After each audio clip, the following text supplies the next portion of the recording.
G'day everyone, welcome to the second of the draft Q&As, the live streams. Thank you so much if you're jumping on early. Thank you if you're jumping on live, or if you're watching this back, welcome anyway. Welcome from the past. It's a pleasure to have you here.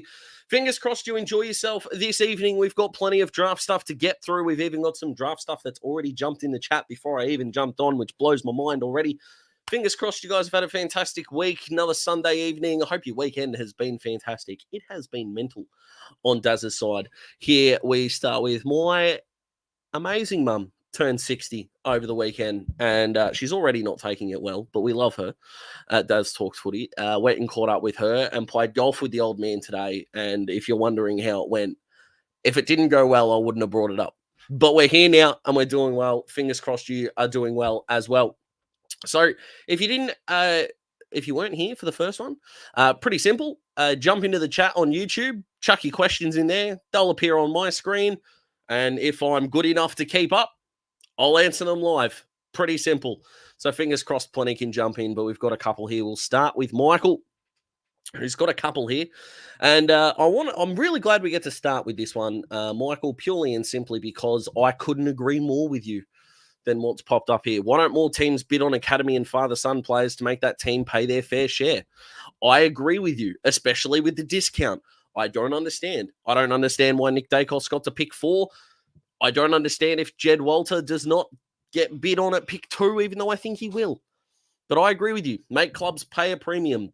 If you follow the rules and you get the kids in, which I don't necessarily agree with, but especially in the first round, but I agree with you. Bid on them early. Make clubs pay. Sydney and Carlton do it quite a bit, but other clubs I don't think are as tight on it as they should be. And let's go to your trade idea, Michael, to kick us off. West Coast trade their number 1 next year's number 1 pick to North for number 3. West Coast get Curtin. Well, potentially not. North could bid on, Jed Walter, and then take Curtin at their pick 3, of which this pick here would get pushed back to pick 4. But let's say they take McKercher and West Coast get Curtin here, spread their draft capital a little bit by having 4 first rounds this year and 2 likely very high picks in 2024. Logistically, I can see where you're coming from in a big way, but I think the 12 months of development that the second top 5 selection will get at North this year is going to be more important to them than potentially getting another top 5 guy next year. Your logic is sound, and I wouldn't begrudge West Coast or North for doing this. But if I'm Clarko, I want that 2 and 3, along with Sheasel, Wardlaw, and Braden George, hopefully when he's fit enough, to lead this new age, North Melbourne side. Simple as that. Is it a bad trade? By no means. Would I do it if I was North? No. But I understand why West Coast would. And if they did do this pick, it would have to be on draft night after North take McKercher or Dersma, if they want to go that way, which I don't think they will. Let's have a look. Brian, g'day to you, my friend. Carlton need DeMattia and Moya, I should say. Yep, love the Ashton Moya pick for sure. We don't have many ball carriers with pace. Well, I think Lockie Cowan and Ollie Hollins fit that mold beautifully. Moya would be great because the other medium forward we have is Jack Martin. Yeah, and you've got your small forward in Jesse Motlop, who I'm a big fan of, and Ashton Moya is not that big as well. Him and Jesse Motlop would be a fantastic pair. I agree. I think if Carlton come out with Harry and Ashton, I would, not that I'm a fan of draft grades, but they would be amongst my big winners. I completely agree. Let's go to Mitch. Hey, Daz, who do you think of the draft players who have the highest ceiling outside of the obvious top picks? Ooh, that's a good question.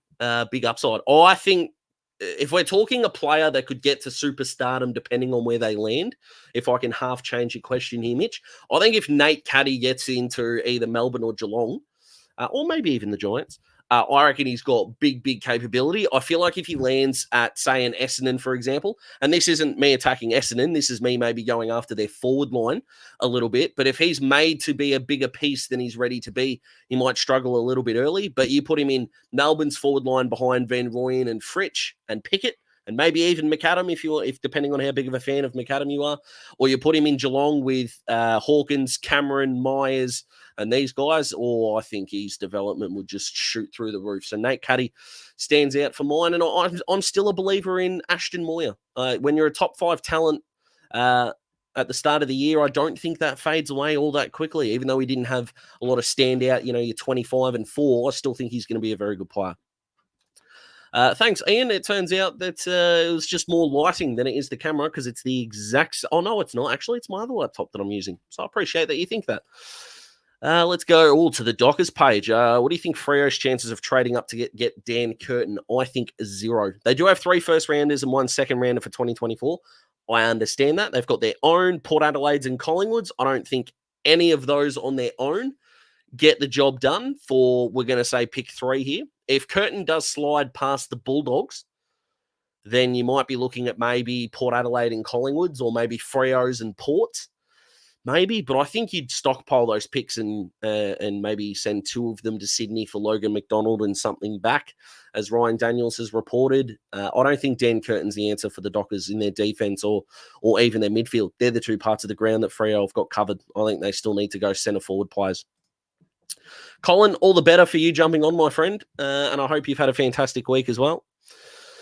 Uncle Daya jumping on again. I recognise you from last time. Who do you think North will take at their late picks? I'm going to assume you mean 15, 17 and 18.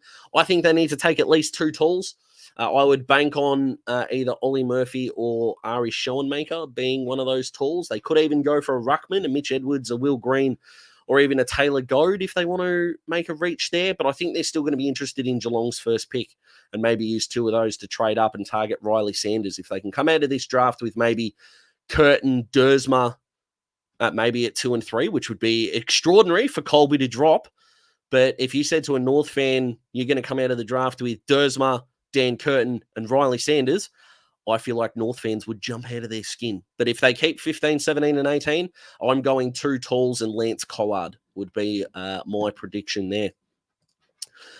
Gregory here, would Melbourne be interested in North's pick 2 to get Dersma? They would be interested. I think so. I don't think it's going to happen. I think it's more than likely Nate Caddy will be there, who can play a similar role. Bit taller, maybe not rotating through the midfield quite as well as Zane could, but I think they need forward presence more than they need midfield presence, in my opinion. Nick, do I think Ashton Moyer will drop to pick 40? I do not, unfortunately. What would the Crows have to pay? Well, the Crom, love the Crom, would have to pay for him after that. Don't know how bids work. Well, to put it as simply as I can, Nick, every academy player or every pick in the draft has a certain amount of points assigned to it. How they come up with this point system, I've got no idea. And simply put, you need to basically cash in your picks that add up to that amount. Okay, and if you can do that, you get the player for free. So if he gets bid on at, say, 41, but Adelaide don't have pick 41, but they've got some picks in the draft that add up to the same amount of points, then you get the item. Or then you get the player, I should say.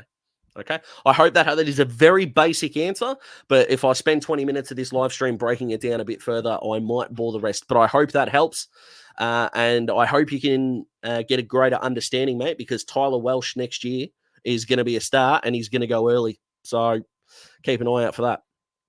Hector, thank you for jumping on. If I was Carlton's list manager, what would I do? Would I trade everything to get to Geelong's pick 8? Oh, geez, if they were down, but do they have the assets to do it? Oh, I don't know. Who do I take? I would take a centre forward player and a rebounding defender. So if we're talking ideally, I think any of Ashton Moyer or Logan Morris. I think Logan Morris to Carlton makes a lot of sense. I really do. But if we're talking ideally, I think Ashton Moyer and Chu Giath to the Blues would be extraordinarily good. Even though they've still got Lockie Cowan, Sam Doherty, Adam Sard, I understand that. But when you got picks in the 20s, you've got to take best talent available. And I think Carlton playing quick footy is what helped them win a couple of finals. And I think Ashton Moyer and Chu Giath will be able to do that.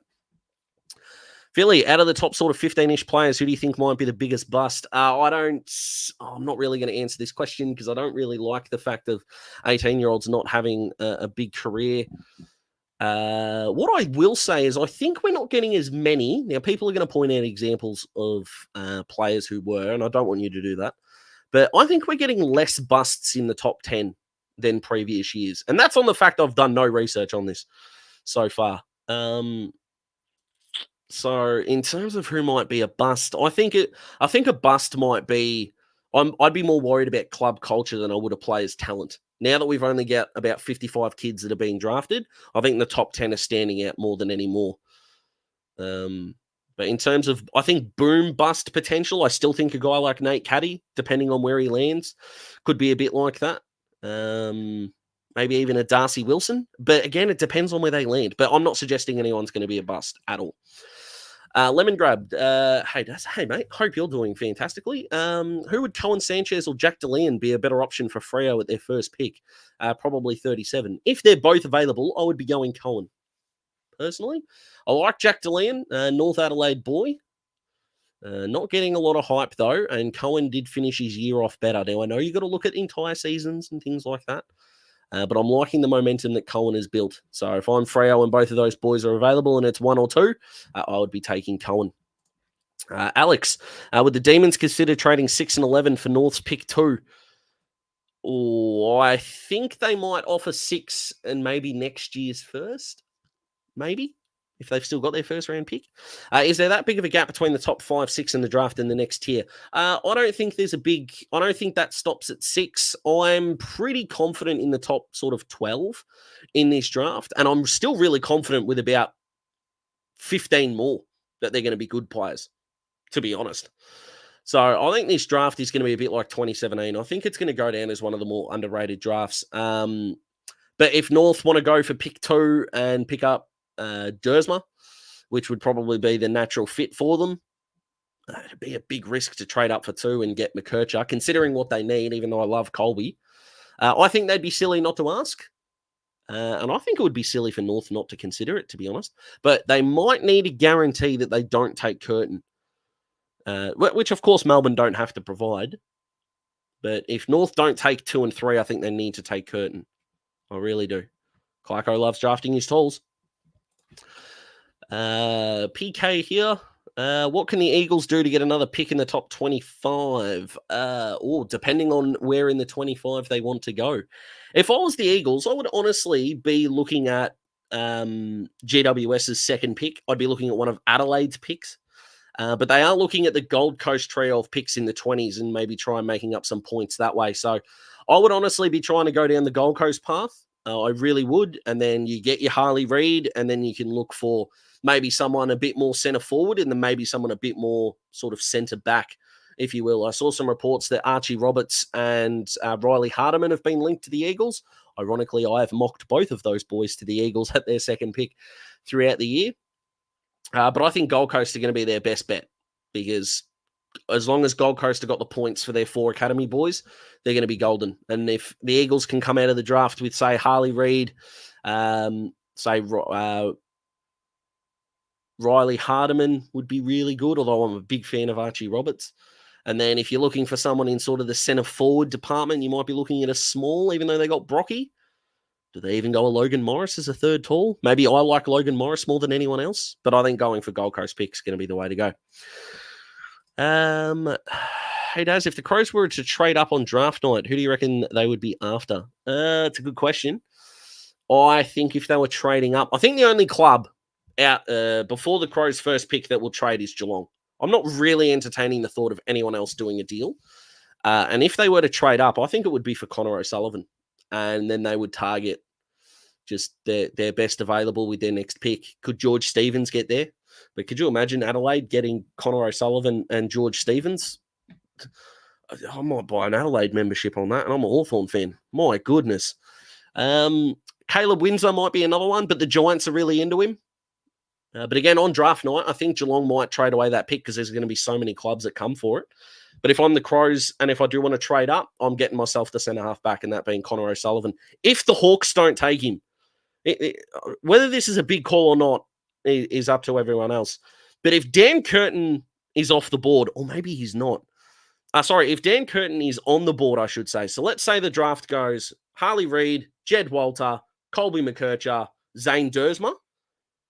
I genuinely believe Hawthorn take Connor O'Sullivan.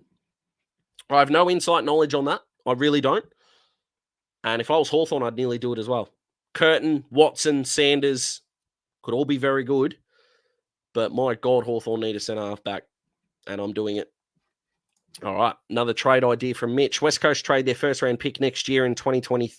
In pick 23 to GWS for 7 and 16. If Curtin is still available at 7 and chance for Collard at 16. If this was on draft night, I'd really consider it for both sides. GWS, they're a good team. So that pick 7, yes, could be very, very good. But you're going to get your guy in the teens. I think they've got 7 and 15 off the top of my head.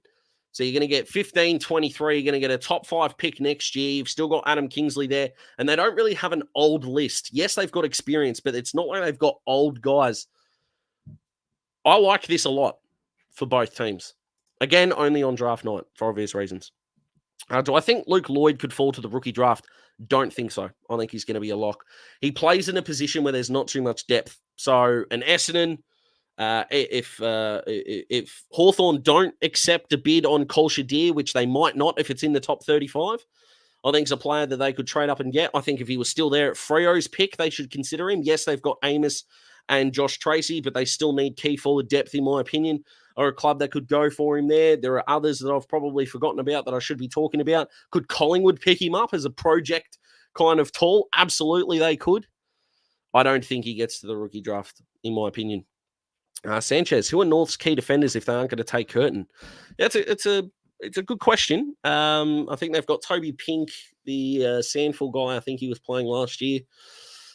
Griffin Logue's injured, so you got your Aiden Core. But at the end of the day, if North keep their pick next year and they take a centre half back with one of their teen picks, is it going to be that big of a deal? I'm not sure. I think North need to take best talented, and for mine, that's McKercher and Dersma. Concede all the inside 50s you want next year. We don't really think North are going to be that great next year. I still think they're going to win more games. I do, because I like what they're doing centre forward, but my God, there's still some list holes there. But they don't automatically need to be filled with their first picks. They really don't. I'm still 50-50 on whether North take Curtin. I really do. Sean, no, thanks, mate. I appreciate that. Love the fact that you're here. If North don't take Curtin, do you think it's because of the go-home factor? No. Most overrated thing in football, the go-home factor. Yes, it does exist. Not nearly as prevalent as we think it is. When's the last superstar that moved? And if you're thinking to yourself, it's Chris Judd to come home, well, Juddy at West Coast, already a legend. So we got burned with the JAF scenario. I mean, did you? How good of a year do we think Jason Horne-Francis had last year? It was a good year, don't get me wrong. But if George Wardlaw's fit, it's not that big of a deal, I don't think. Are they playing the safe option with Dersma and McKercher? I don't think so. I think they're playing most talented. And I think that's what you've got to do with a side that's struggling as much as North do. They've got a generational full forward who I believe needs help, massive help. But you can work with that. And they're going to have a generational midfield in a couple of years to come. Amusement Productions, Glorious Daz. I'll give you your 20 afterwards, Amusement. Thank you. As a Dogs fan, I'm very conflicted on Sanders versus Watson, as Sanders fits the lineup long term, but Watson with the other young forwards is some sort of prospect. I can completely understand where you're coming from, my man Amusement, and I'm kind of with you. I kind of wake up every morning changing my mind. But if you want to put me on the spot, Riley Sanders. Riley Sanders for mine. I don't know how much I like it or love it. I do like it. I like both. But they drafted Charlie Clark, I think, last year. Cody Waitman's still doing his thing. They definitely need a small forward. They've definitely traded up with one or two guys in mind. I think it's those two. Yeah, interesting. But if they're both on the board and I'm the Bulldogs, I'm taking Sanders. And that's of no offense to Nick Watson.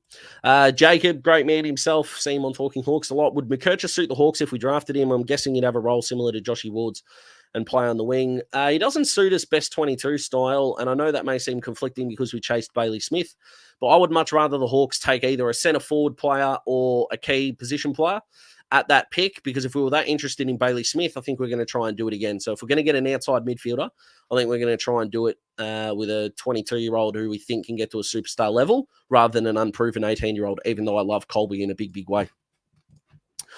Gus, would I take Ollie Murphy over Tholstrup or Windsor at pick 13? Ooh.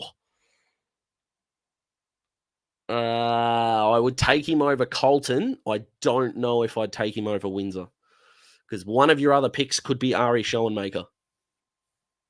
Could be. Geez, that's a good question. I am buying all of the Caleb Windsor stock. I really am. Geez, you're putting me on the spot here. I love this. I hope you're enjoying this too. Any reason why Aiden O'Driscoll is so far down on most power rankings apart from inconsistent performance? Well, you've kind of answered your own question there. I feel like he has a lot of upside in that Errol Goulden mold. Okay, now, Lemon, do you have access to my Google Doc? Because in my mock draft notes that'll be coming out later on next week, I've literally got reminds me of Errol Goulden. We are so on the same page here. I think it's just, yeah, like you say, inconsistent performance and maybe a real lack of the highlight words. I like him. He was in my Gems video. Yeah, big reason why I like him a lot. But other players have had probably better last 2 months of the year, and we know how we love some recency bias here. Isaac, can't see my Crows not drafting a South Aussie with 3 total picks. Reckon we reach for Goad or Moya with your last selection? I'd be reaching for Taylor Goad. I don't really think it's a reach athletically. He's going to be very good. Riley O'Brien's still going to be a ruckman for a couple of years. Could Taylor Goad and Riley Phil Thorpe be your kind of ruckman duo? I think so. Yeah. I mean, they have recruited Jordan Dawson back to South Australia, so they've done well there. Isaac Rankin back to South Australia. So if they do not take a South Australian, once they develop, I think they'd be pretty confident that they'd be in the window in order to get them back. But if they do take a South Australian, it's up to those 2 boys. I am taking Taylor Goad. This ruck class is insane, by the way. Thoughts on Cooper Simpson? Looks like a very good pickup. I agree. Goal kicking mid, hard to come by. He's got plenty to work on. I hope he gets drafted to a club that doesn't need him to play round 1. A little bit of refinement and then getting going. But at his best, I think he could be an absolute steal. Matt, any reason for Curtin to be sliding a bit on rankings? I know it's a bit of a needs basis for most clubs, but still think he's quite the player. I agree. I don't really want to do the whole assumptive conspiracy theory kind of space here. Could he fall because he doesn't want to play back? Could that be a thing? Because if he was a centre-half back and wanted to be a centre-half back for 250 games, he doesn't get past Hawthorn at worst. He just doesn't. But he played some waffle Colts footy as a midfielder. Very well, I should add. Didn't have a great waffle Colts final as a defender, but look, 1 game, yes, it's a final, I understand that, but we do judge 18-year-olds harshly. If he is falling in the rankings and he becomes a slider in this draft, I think it's because he is either not sure where his best position is or maybe clubs don't.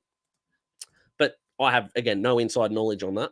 But if you're going to draft a centre-half back, North need one and Hawthorn need one. Surely you just take him, one of those 2 clubs. If he gets past those 2, then, okay, interesting. Sean, would North play it safe and recruit Collard and the WA ruckman to make it easy to settle in? As a pair, I mean, we haven't really seen that since Real and Noah Anderson, have we? Probably not that simple. Don't worry about the go-home factor, Shawnee boy. No stress, mate. I know Jason Horne-Francis has scared the shit out of a lot of people, but yeah, if your footy club culture is good enough, I think they're going to be good enough. Brandon, I've had an even better week now that you've pointed it out. Mate, I loved it. I hope you can check it out. Pommy and Oz and I did a mock draft up to the top 20, and we both threw some curveballs in there. So once the live stream is over, check that out, and I'll put it as a post tomorrow in my community tab, so you can check that out as well. Thank you very much, Brandon. Hope you're having a fantastic week as well, my friend. There's a lot of chatter about North taking Will Dawson. Okay, as one of their top 20 picks, that would be astounding. Ollie Murphy should go in the same range, who I rate better. So do I. Do I think there's much difference between the 2 long term? I just see Ollie Murphy as how do I explain this? And I hope this doesn't sound rude towards Will, but Ollie just looks like a guy who will play as a defender his entire career. Sometimes you get he's a key defender, but he can do this or he can do that. That's not Ollie Murphy. Ollie Murphy's a defender, which I love, by the way. But there are so many times, like you think of the old footy cards, and I've got a lot of them just above me here at the desk, where it's got key defender or it's got, midfielder. There's not a whole lot of old midfielder forward footy cards, but you look at like phantom drafts and all these things, it's got mid forward or, defender forward, defender mid, whatever it might be. And I hate that. I really do. It's very rare for a player to play two positions extraordinarily well. Yes, there are exceptions. I understand that. But I see it as if you're an 18-year-old who's got two positions on the old footy card, it means you're not elite at one of them. So that becomes more of a risk, in my opinion. But I remember Harry Sheasel, when he came out, was a forward. Not forward mid, not forward defender. Just turned out he was an absolute star across half-back flank. Little off topic here, but what are your thoughts on Chad Wingard to Collingwood? Don't think it's going to happen, Peter. He would have to sign there as a delisted free agent. Don't think he's going to do it, but if he does, that's okay. His Achilles, he's going to be out for 9 months. We're not in the window. Collingwood are. I've got no problem with someone chasing either money or a flag. You've only got one footy career, and wish Chad all the very best. Remember when big money was spent hauling a little square of MCG turf to Brisbane to put on the sidelines of the Gabba? I do. God, that was weird. That was in the COVID year, I'm pretty sure. Jeepers. Thoughts on signs asking for boots, Daz? If footy players had as much access to boots as NBA players did to shoes, doesn't bother me. I'm not really bothered with anyone asking for anything, really. It's more, if the players are okay with it, cool. If players are not okay with it, I don't think they do it. So I think it's as simple as that. But I don't think we've got the apparel appeal or the way to get free apparel for our players enough to accommodate this as much. So I feel like it puts the players in an awkward spot. But if you're pre-teen, no issue with asking at all. McKercher, a chance for the Hawks. Look, everything's a chance, but I don't think so at all. I like how we're going off topic here, Torps. It's the second worst thing I've pretty much seen produced by footballers. And the first one was the deodorant ad the Collingwood players did back in, I think, 2004. Chris Tarrant, I think Shane Wakeland's in it. If anyone else can name them, superstar. Here's a fantastic question from Rory here. Why do I think draftees in recent years have come into the system so advanced compared to 2020 and prior? Well, I think coming back from COVID has been a big help.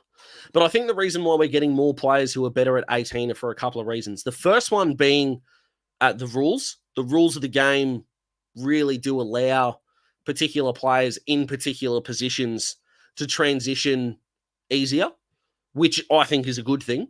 I really do. That's not a knock at all. And also, I think it's a massive credit to our under-18s coaches. Now, I think grassroots footy is criminally underrated by the AFL at a junior level. But our under-18 system, whether it's Victoria, Waffle Colts, Sandful under-19s, I think they do a fantastic job. Simple as that. So the rules and our under-18 system, I think, is a good way. But I also think it's now taking longer for key position players to indoctrinate themselves into the game for largely the same reasons. I think defenders get away with a little bit more at under 18 level. And also because everyone's the same age as a key position player, it's a lot easier, for example, to pick a key forward, right? It'll be a lot easier for an 18-year-old to play on an 18-year-old Jai Miss than it would be, hey, in 6 months, you've got to play on Jeremy Cameron. That's why it takes them longer. Fantastic question, though, and I do agree with you. Brandon, they can. I don't think it's in 2024, though. But you never know. Here's a question for you. Would Harley Reid be more likely to go to North, or would Dan Curtin be more likely to go to West Coast? Interesting. If they're the two that we're worried about the go-home factor, which I'm not with Harley, by the way. Interesting. Joel, who do I think Dersman compares to at AFL level? Oh, that's hard to say. I don't really like doing this. Because we never compare players to, like, role players, do we? And I'll just pick someone. Like, you never see, like, a half-forward player You know, the comparisons either like a Jake Stringer, a Jordan DeGoey. Whereas if you've got a pick in, say, the 20s and you draft another Alex Neil-Bullen, that's a tick. He's a good player. But they're never the comparisons. So I don't really like doing it because we're expecting these players to be superstars. And you only get about 3 or 4 superstars in a draft unless you're 2001 or 2018.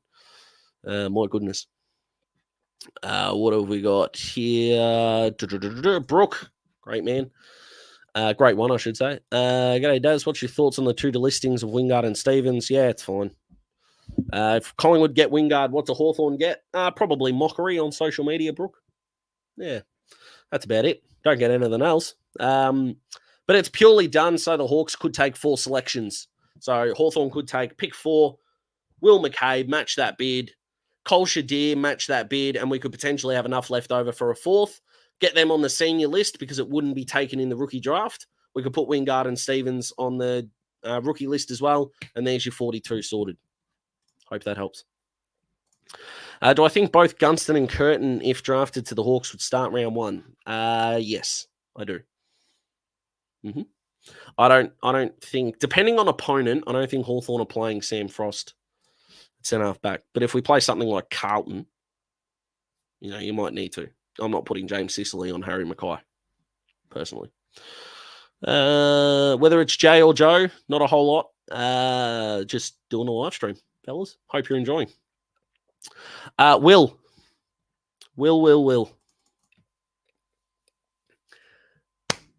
Everything you just wrote, I agree with. I love this kid. I do. Similar to Paddy Cripps in his draft year. In his draft year, I agree. And Cripps was criticised for being a boring big midfielder, I should say. Worked out pretty well for Cripper. But I agree. And as a non-biased footy person, I am fingers crossing, hands up at the Crows with one of their picks.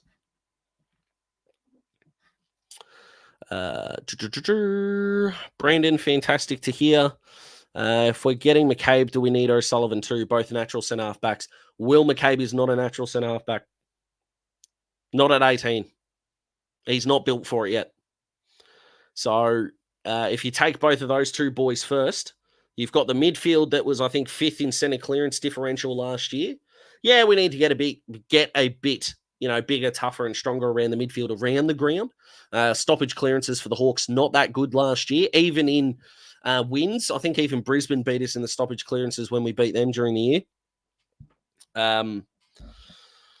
Yeah, but I think Connor O'Sullivan would play really early, and Will McCabe, Sicily, blank, O'Sullivan. That's good, in my opinion. Really good. Jared, 99 times out of 100, and the 100th time is a fluke, in my opinion. What are my thoughts on the AFL reserves and mid-season trade period? All right, let's start with the reserves. Yes, we need a reserves competition.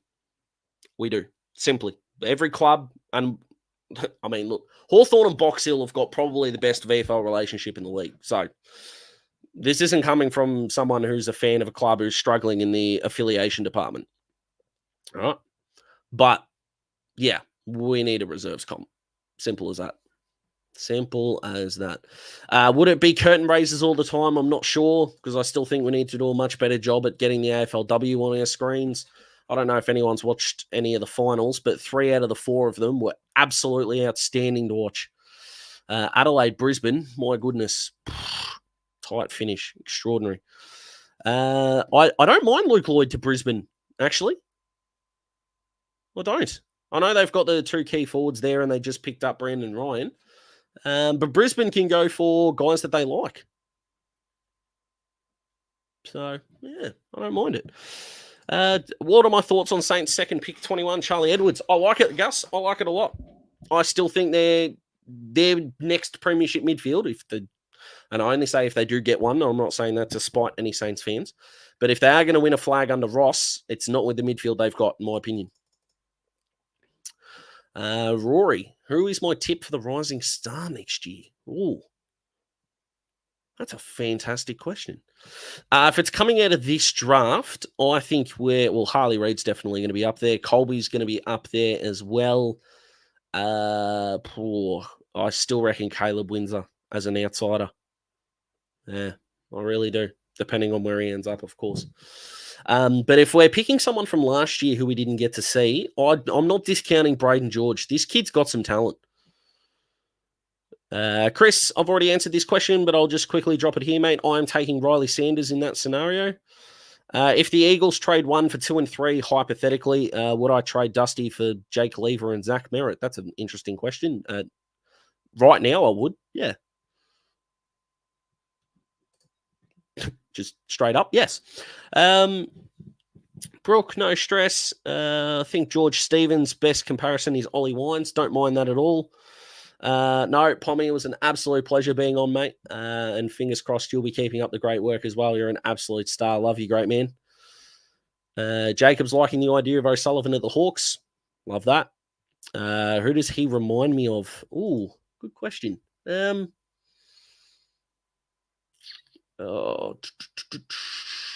know what? Honestly, there's a bit of Jacob Wiedering there. There really is. No pressure, of course. Mazza, if I'm Hawks list manager, who are you picking? I'll give you my 3 because the guy that I say is probably not on the board. But in order for preference, for me, Zane Dersma, Connor O'Sullivan, Dan Curtin. They're my top 3. Okay. I'm taking O'Sullivan before Dan Curtin. We'll see how that ages. We really will. But we'll see. What would a trade for pick 8 on draft night be between Geelong and Adelaide?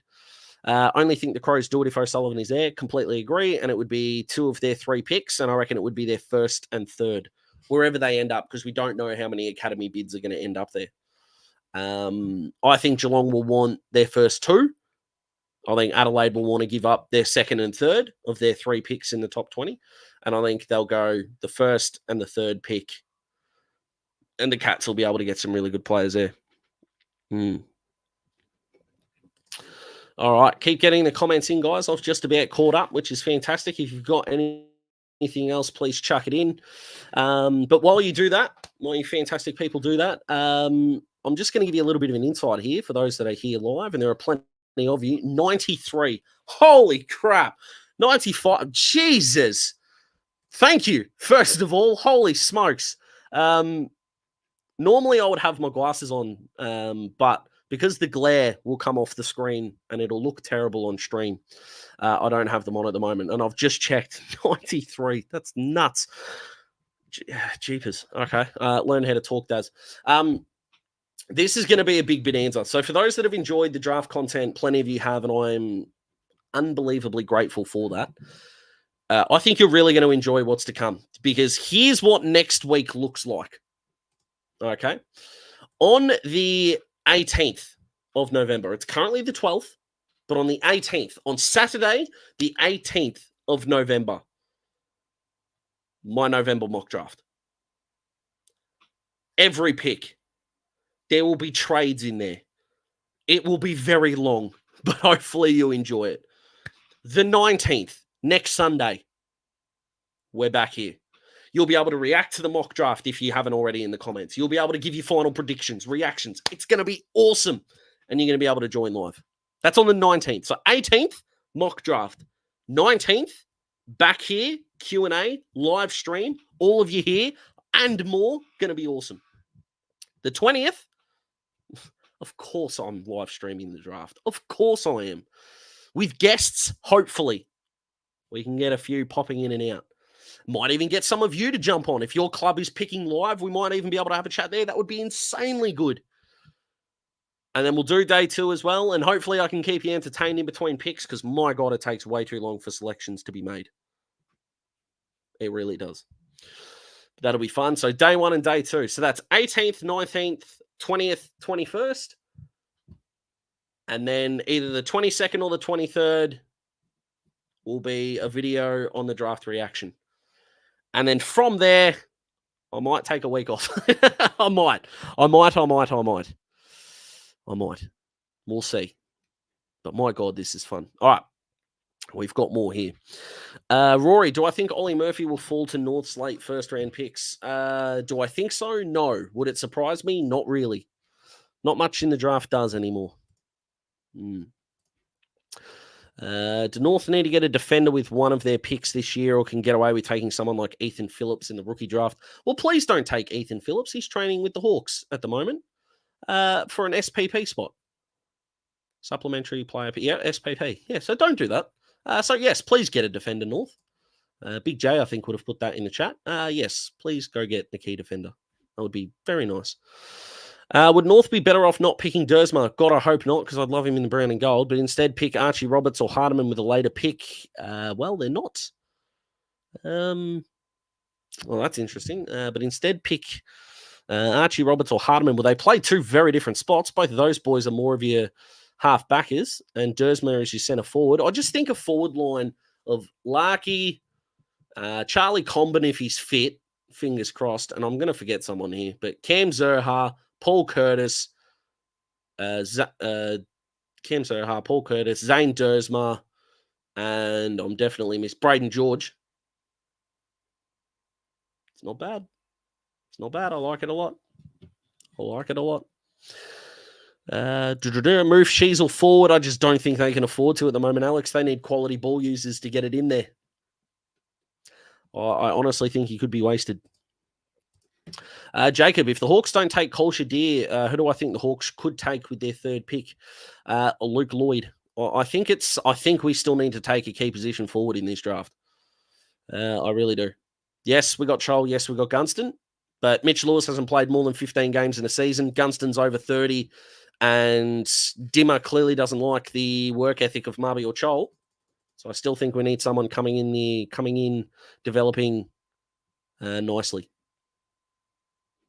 Okay. I've scrolled way too far up here. So let's see if I can get this back. Where are we? Here we are. Colin, as a North supporter, count me in as the airtime would be extraordinary for you.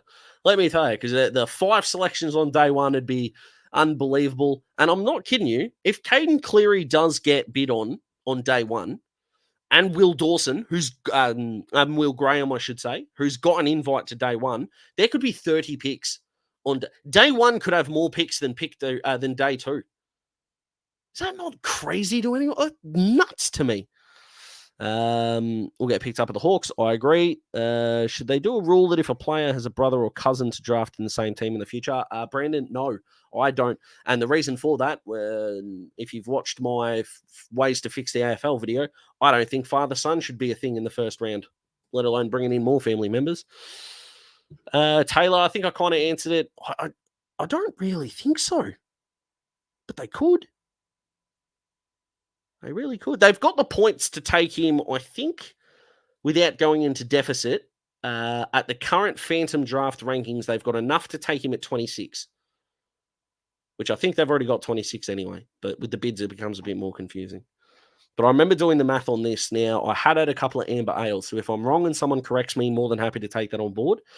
But if Walter goes at 2, Reed at 8, and Rogers at 14, I think they've got enough capital for Will Graham to go 26 or later. I believe that's right. But if someone does the quick math now who hasn't had a couple of amber ales, we could be good. Clint, couldn't agree with you more. 2 talls and speed, usually in the centre half of the ground. Lance Collard, Ari Schoenmaker, and either a Ruckman or Archer Reed. Clarko loves his talls, and they definitely need them.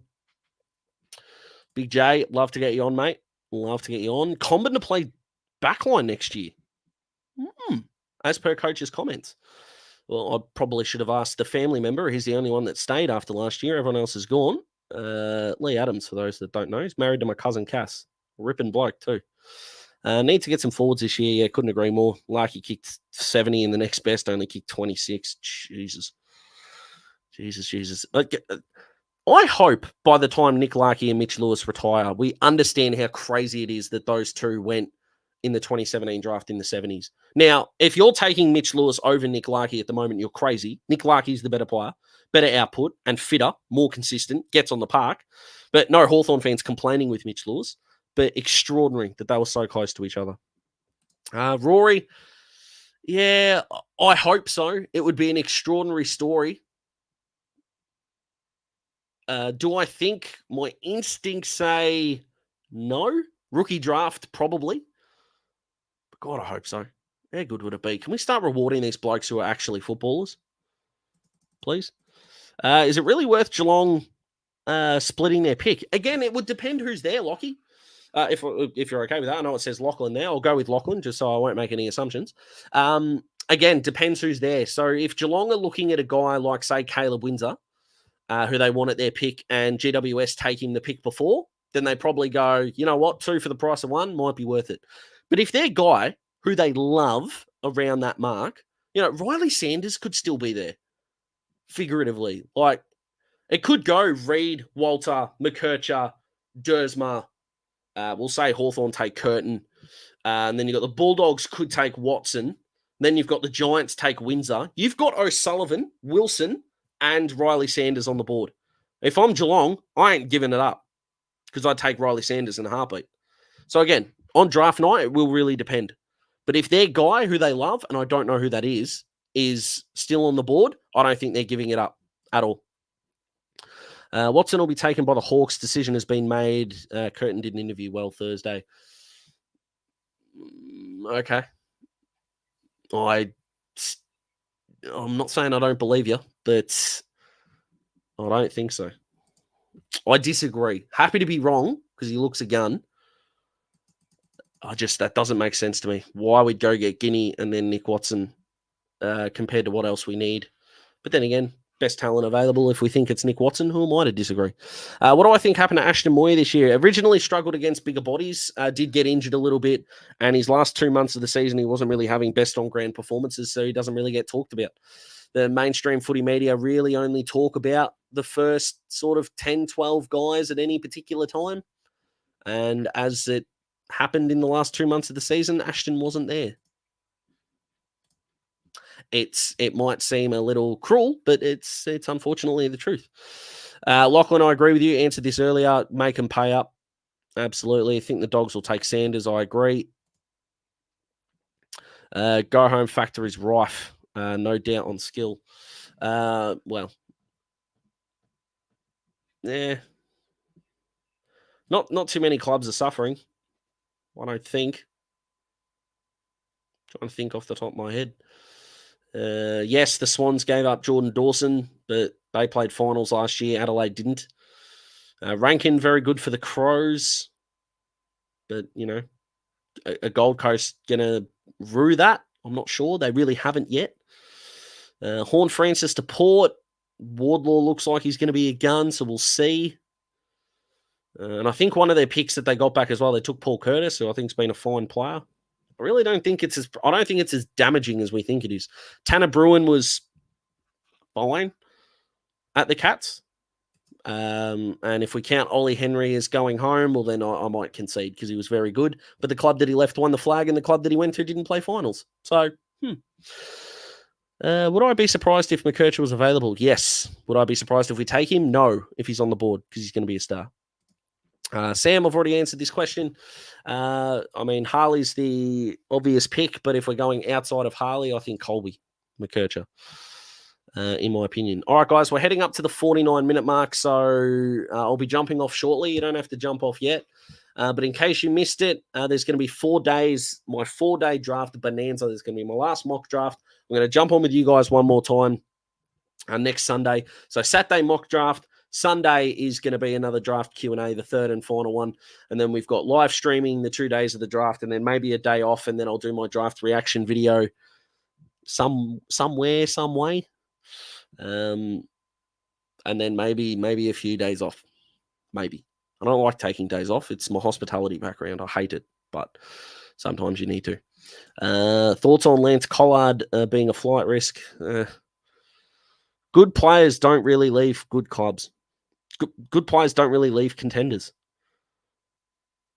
You know, yes, the go home factor might be a thing, but as far as I'm concerned, the club that they're going to is usually in a better spot anyway. And who can begrudge players for wanting to do that? You've only got one career. Would like Hawthorn to draft Ashton Moyer at 4. I would say no. Could we trade up? Potentially. Potentially. Any chance someone nabs Cooper Stevens in the rookie draft before we can take him? Potentially, but my worry with Cooper is there's not a great big market for one-paced midfielders. Now, we did struggle with concussion and stuff at Box Hill last year, but yeah, I don't think so. I don't think another club will pick him up before we do. And Jeepers, couldn't agree more. You're back in your club, you're back in your culture. Is George still eligible? Did he play more than 10 games? If you're right, Clint, and he's still eligible, fully fit, if he plays 22 games, I genuinely think he wins it. But he didn't enter my mind because I didn't know if he was eligible or not. My goodness. Extraordinary. If there was a betting market on a North player winning the Rising Star, I would take it.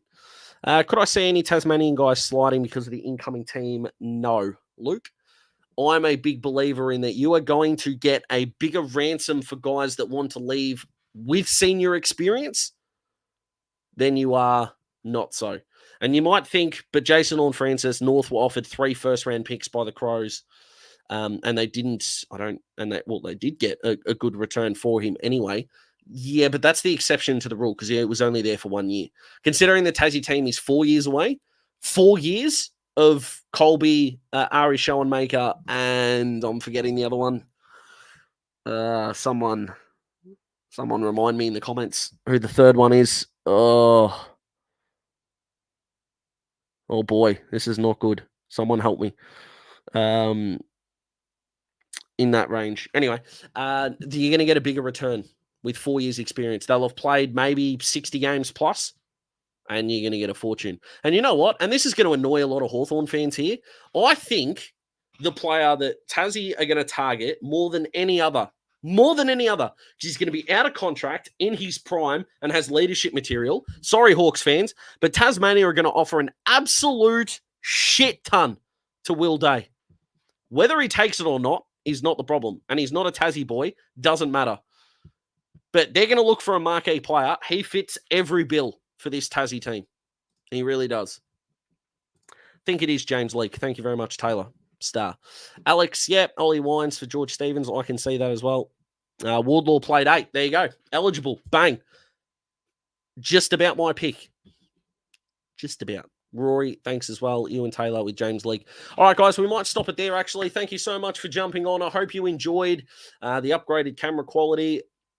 Hope you can appreciate the fact that maybe some comments took a little bit longer than usual, but I hope you had fun. I definitely did.